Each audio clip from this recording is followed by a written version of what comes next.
Hello friends, welcome to Engineersection. In this video, we are going to discuss about why engine oil is required in engine. So friends, engine is a mechanical device. Inside engine, there are hundreds of moving parts and hundreds of mechanisms.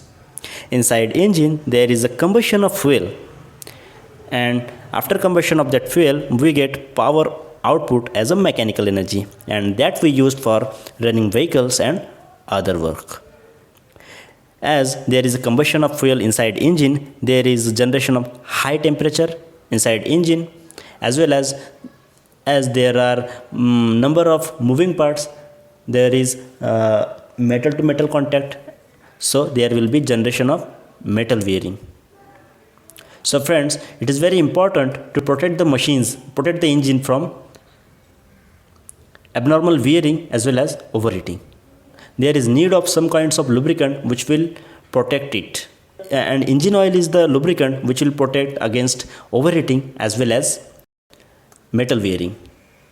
Engine oil cools the engine as well as it protects the engine from metal wearing.